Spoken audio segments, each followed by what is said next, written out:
J'ai lu pour vous un remarquable ouvrage de Philippe Constantino, La doctrine classique de la politique étrangère, La Cité et les autres, publié à Montréal en 1998. Philippe Constantino enseigne la philosophie politique au Collège militaire royal du Canada à Kingston.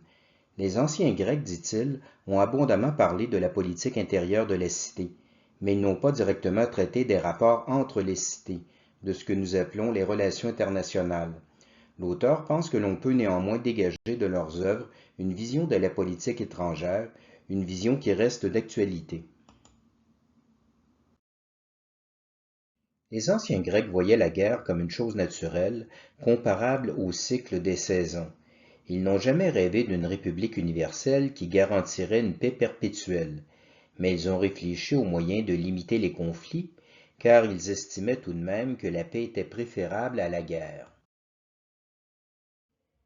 L'auteur de la guerre du Péloponnèse, Thucydide, est considéré comme l'un des pères du réalisme politique, avec Machiavel et Hobbes. D'après lui, Athènes et Sparte ne voulaient nullement libérer la Grèce, contrairement à ce que prétendaient leurs propagandes respectives. Les deux belligérants étaient motivés par l'intérêt et plus encore par la crainte.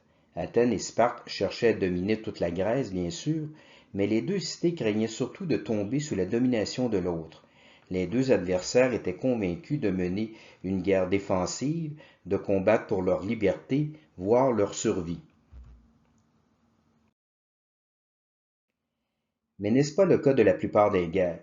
Si l'on avait demandé aux Anglo-Américains, aux Allemands et aux Soviétiques pour quels motifs ils se battaient durant la Seconde Guerre mondiale, les trois belligérants auraient répondu avec sincérité pour la liberté de notre pays. Et au fond, ils avaient tous raison, du moins subjectivement. Mais les Grecs ont rapidement vu que l'impérialisme spartiate n'était pas moins oppressif que l'impérialisme athénien. Les pays européens étaient-ils vraiment plus libres sous la domination américano-soviétique que sous l'occupation allemande? La propagande de la guerre du Péloponnèse paraît très moderne. Le roi spartiate Brasidas prétend libérer la Grèce de l'oppression athénienne, comme les Anglo-Américains prétendaient libérer l'Europe de la tyrannie fasciste. Le stratège athénien Périclès prétend défendre la Grèce contre les barbares perses, comme les Allemands prétendaient défendre l'Europe contre la barbarie judéo-bolchevique. Les gouvernements oligarchiques que Sparte imposait à ses alliés ressemblent au régime de collaboration avec l'Allemagne nazie. Les Athéniens ont abandonné sans remords les cités grecques d'Asie mineure aux Perses, comme les Anglo-Américains ont abandonné l'Europe de l'Est aux Soviétiques. Le fameux dialogue mélien de Thucydide illustre le cynisme politique d'Athènes. L'île de Mélos voulait rester neutre, mais Athènes exigeait qu'elle se joigne à son alliance. Lorsque les Méliens ont invoqué la justice, les ambassadeurs athéniens ont répondu: La justice n'entre en ligne de compte que si les forces sont égales. Dans le cas contraire, les forts exercent leur pouvoir et les faibles doivent leur céder. Les Méliens ont défendu héroïquement leur liberté, mais sans succès. Les Athéniens ont massacré tous les hommes, ils ont réduit les femmes et les enfants en esclavage, et ils ont colonisé l'île. Les Méliens étaient d'origine lacédémonienne, mais les Spartiates n'ont pas aidé leurs frères de race. Les petits pays ne doivent jamais compter sur les grandes puissances lorsqu'ils n'entrent pas dans leur stratégie. Les puissances moyennes ne s'en tirent pas mieux. Corinthe fit appel à Sparte pour combattre Athènes, son ennemi traditionnel. Mais Corinthe est finalement tombée sous l'emprise de Sparte. Comme la France, qui fit appel aux Anglo-Saxons contre l'Allemagne pour être finalement dominée par les Anglo-Saxons. Tous les philosophes grecs prônaient une alliance panhellénique pour combattre les Perses, mais ils divergeaient d'opinion sur la manière de réaliser l'unité, par l'empire, l'hégémonie ou la confédération. Xénophon suggérait d'imiter l'empire perse. La monarchie centralisée des Achéménides avait unifié l'Orient. Les Perses respectaient la religion, la culture et même l'autonomie locale des peuples conquis. Ils avaient apporté la paix, la prospérité et la justice. Les vaincus d'hier s'identifiaient maintenant à l'Empire perse. Dans la Cyropédie, Xénophon présentait Cyrus le Grand, le fondateur de l'Empire perse, comme un prince idéal. Xénophon restait attaché au modèle de la petite cité grecque indépendante, mais il estimait que cette forme d'organisation politique était révolue. La civilisation hellénique devait passer à autre chose. Xénophon annonçait le multiculturalisme de l'Empire d'Alexandre le Grand. Isocrate voulait conquérir l'Orient pour réduire les peuples barbares en esclavage, comme les Spartiates l'avaient fait avec les Ilotes. Mais il proposait d'unifier d'abord la Grèce sous la juste hégémonie d'une cité dominante. Il reprochait aux Athéniens et aux Spartiates d'avoir succombé à la tentation de l'impérialisme.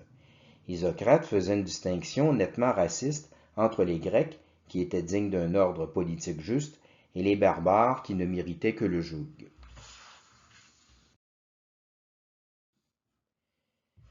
L'hégémonie au sens grec du terme était une alliance de cités qui se soumettaient, plus ou moins librement, à l'autorité d'une cité prépondérante pour une défense commune, un peu comme l'OTAN de nos jours.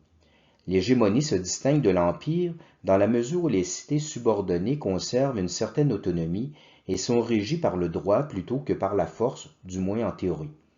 Mais l'hégémonie pouvait facilement se transformer en impérialisme. En pratique, la Ligue de Délos était un empire athénien, la Ligue du Péloponnèse un empire spartiate et la Ligue de Corinthe un empire macédonien. Et de nos jours, l'OTAN n'est-elle pas un instrument de l'impérialisme américain?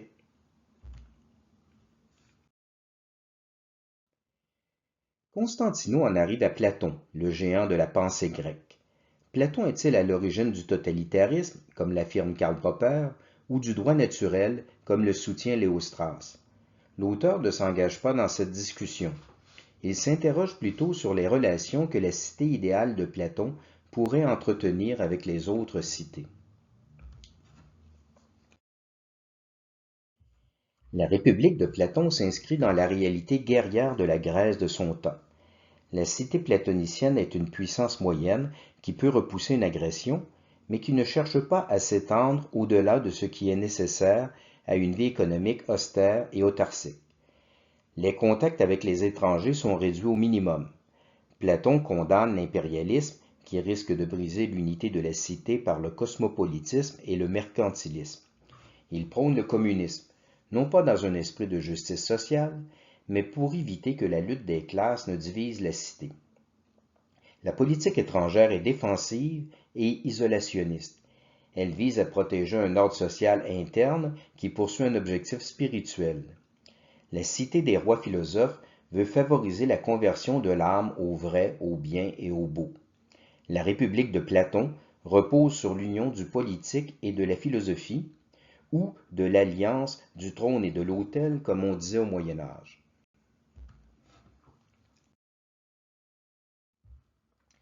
Platon prônait la formation d'une ligue panhellénique. Les guerres intra-helléniques ne devaient pas susciter des haines irréductibles. Les guerriers devaient respecter un code d'éthique, renoncer au massacre, au pillage et à la réduction en esclavage des vaincus. L'ennemi d'aujourd'hui était l'allié de demain. En revanche, on pouvait livrer une guerre totale aux barbares. La République décrit une cité utopique, mais Platon se montre plus réaliste dans un autre ouvrage, Des lois. Il ne parle plus de la propriété collective, de la communauté des femmes et de l'éducation des enfants par l'État. Il analyse les qualités et les défauts des cités réelles. Platon ne pense pas que les peuples soient destinés à se faire perpétuellement la guerre. Contrairement à Hobbes, il ne croit pas que l'homme est toujours un loup pour l'homme. Une cité bien organisée pourrait assurer la concorde entre les citoyens. Les relations entre les cités pourraient également reposer sur le droit et la justice. Philippe Constantino soutient que Platon n'était ni raciste ni belliciste, mais qu'ils prônaient, au contraire, un ordre international pacifique, fondé sur le droit des gens, dans le respect de l'identité et de l'autonomie des peuples. Mais Constantino est plutôt aristotélicien que platonicien. Aristote condamnait le communisme de Platon parce qu'il estimait que la richesse n'était pas un mal en soi. Le mal découlait plutôt du mauvais usage de la richesse. La tempérance, c'est-à-dire la modération en toutes choses, était à ses yeux la reine des vertus, que ce soit dans la vie domestique ou dans la vie politique, tant intérieure qu'extérieure.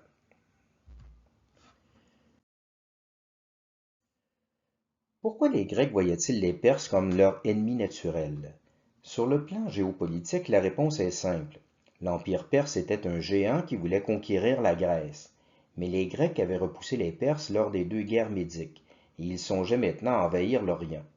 Le roi perse entretenait donc la division de la Grèce avec son or.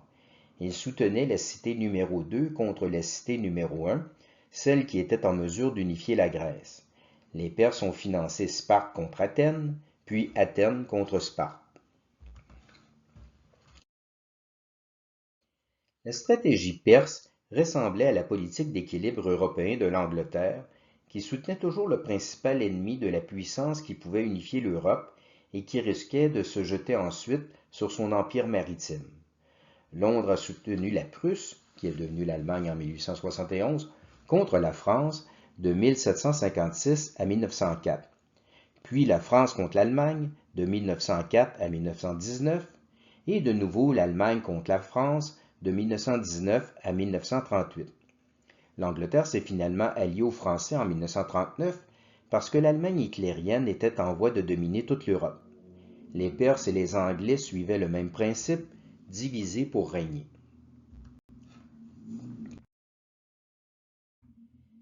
Mais les philosophes grecs ne pouvaient pas se contenter d'un simple motif géopolitique. Il leur fallait un enjeu plus existentiel.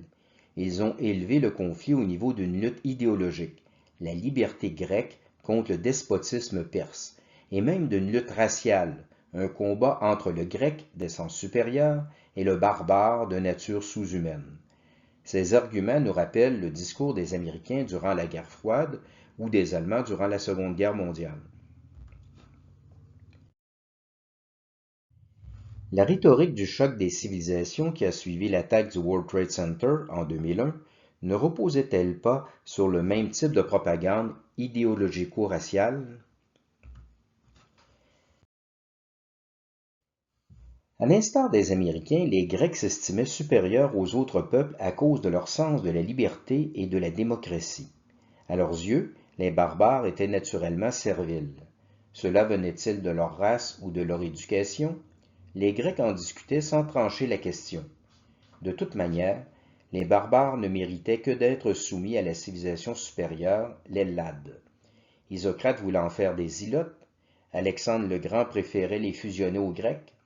On pourrait dire qu'Isocrate était un nazi et Alexandre un libéral, mais les deux s'accordaient sur le principe d'un empire universel fondé sur la supériorité de la civilisation hellénique. Philippe Constantino schématise la doctrine de la politique étrangère des philosophes grecs par une typologie qui correspond au classement traditionnel des trois régimes politiques de la cité, la monarchie, l'oligarchie et la démocratie. La monarchie, c'est le pouvoir d'un seul. C'était la forme primitive des cités grecques, comme l'Athènes du roi fondateur légendaire Thésée. L'oligarchie, c'est le pouvoir d'une classe supérieure fondée sur la noblesse ou la richesse. C'est la deuxième phase de l'histoire politique de la Grèce, le règne des eupatrides à Athènes ou des égaux à Sparte. Notons que Philippe Constantino emploie le terme péjoratif d'oligarchie plutôt que le terme mélioratif d'aristocratie.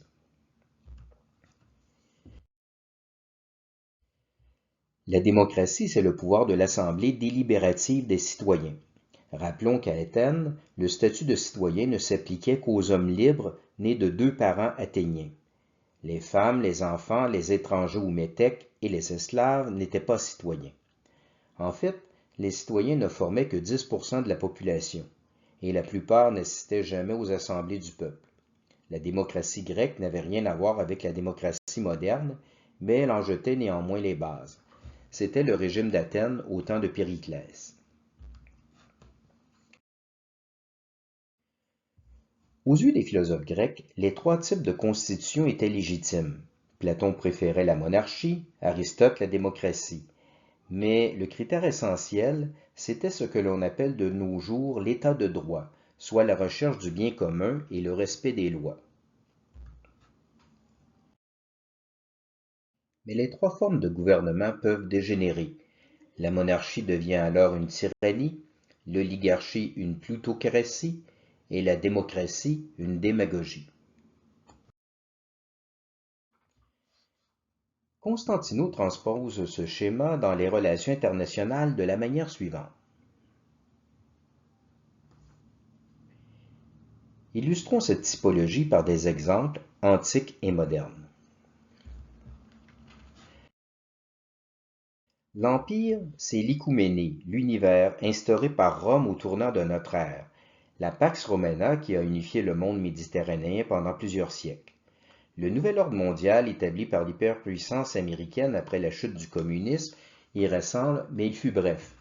Il commence avec la première guerre d'Irak en 1990 et l'on pourrait dire qu'il s'est terminé avec la guerre de Syrie en 2014. L'hégémonie, c'est l'époque de la guerre du Péloponnèse dans l'Antiquité ou des guerres mondiales et de la guerre froide à l'époque contemporaine. La démocratie, c'est l'état d'anarchie qui régnait dans la Grèce homérique ou l'Italie pré-romaine. Cela correspond aux guerres tribales qui déchirent actuellement l'Afrique.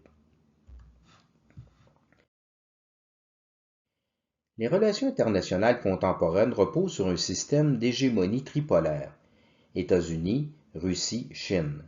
Mais on pourrait bientôt revenir à l'anarchie d'un monde multipolaire avec l'émergence d'autres puissances, l'Union européenne, l'Inde, le Japon, le Brésil, et peut-être même un futur Moyen-Orient unifié. Bien des conflits en perspective. La fin de l'histoire, qui nous avait été annoncée par Francis Fukuyama en 1990, n'est pas pour demain.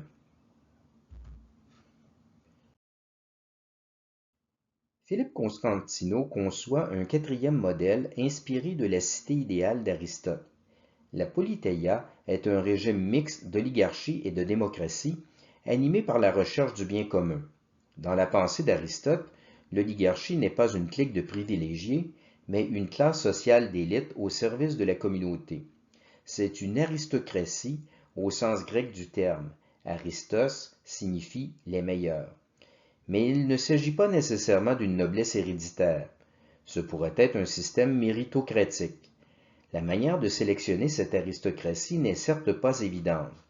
Constantino n'aborde pas cette question, mais il souligne que le pouvoir de l'aristocratie doit être tempéré par des institutions démocratiques qui expriment la voix du peuple sans tomber dans la démagogie.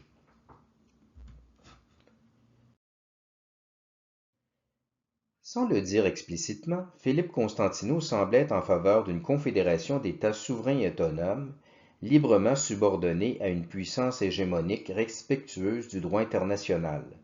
Le monde échapperait ainsi à la guerre, qui découle inévitablement d'un régime d'anarchie, et à une paix totalitaire, qui reposerait sur la force d'un empire universel.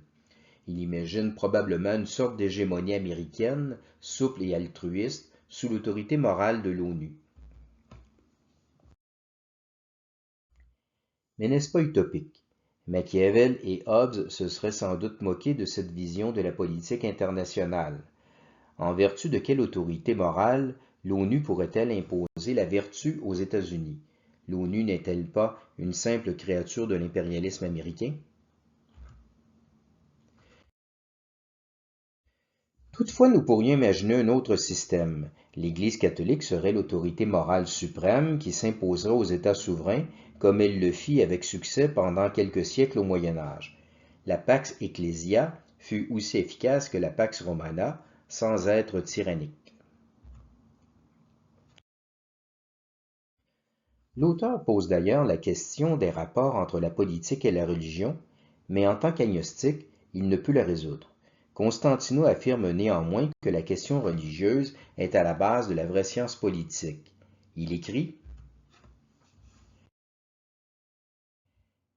quelle que soit la façon dont nous interprétons ce qui sous-tend nos jugements politiques, il reste que c'est en fonction d'une idée ou d'un idéal que nous les formulons, et que c'est là-dessus que doit d'abord porter le discours public si nous sommes véritablement à la recherche d'un consensus. En ce sens, le discours politique est d'emblée philosophique. L'auteur reprend en d'autres mots la maxime de Joseph de Maistre: toute grande question politique est en définitive une question théologique. Dans son ouvrage, Constantino n'aborde pas la politique contemporaine. Il laisse au lecteur le soin d'appliquer au monde moderne les principes universels et toujours actuels que l'on peut tirer des philosophes grecs. Les anciens ont beaucoup à nous apprendre car ils ont peut-être mieux compris la nature humaine que les modernes. Comme disait Jacqueline de Romilly, il n'y a rien de plus actuel que l'hellénisme. Salutations patriotiques et union de prière.